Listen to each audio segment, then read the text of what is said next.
La présentation de la nouvelle AlphaTauri et du duo de pilotes s'est effectuée via une courte vidéo sur une chaîne dédiée ce vendredi matin.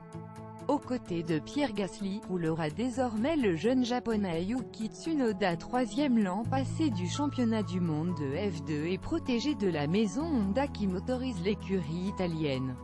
Il succède au russe Daniil Kvyat. Le Français avouait il y a quelques jours ne pas bien connaître son nouvel équipier, l'ayant juste vu lors des courses. La nouvelle AlphaTauri se distingue côté couleur avec un bleu mat très présent, associé au blanc qui dominait sur la livrée de l'an passé. Dans l'écurie italienne, on ne cache pas qu'on mise sur Pierre Gasly cette saison. Pour Franz Tost, le patron de l'écurie, son expérience va lui permettre d'assumer un rôle de leader dans l'équipe. Il sera épaulé par un jeune japonais de 20 ans, le premier en F1 depuis 2014.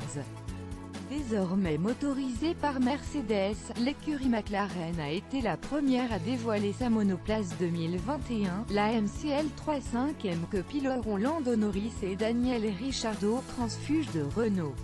Rien ne va changer, ou presque.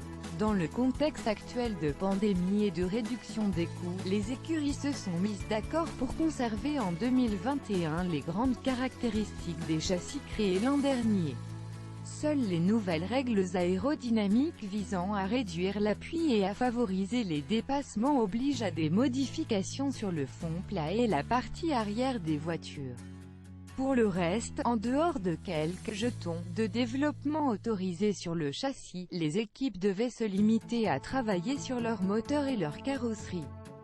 C'est cette monoplace évoluée aux couleurs orange papaye et bleu désormais habituelle mais à la carrosserie totalement repensée, baptisée MCL 3.5M, que McLaren a dévoilé ce lundi soir depuis son QG anglais. Lors d'une vidéoconférence à son volant, on retrouvera, dès ce mardi pour une journée de tournage promotionnel à Silverstone, puis en essai à Bahreïn à partir du 12 mars, avant le premier GP le 28, Lando Norris, monté pour la première fois sur le podium en F1 l'an dernier, et Daniel Ricciardo, davantage séduit par le projet McLaren-Mercedes que par celui de Renault, qu'il a quitté après 2 saisons pourtant prometteuses.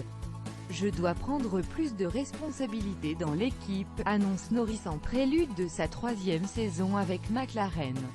Sur le plan des résultats, j'espère poursuivre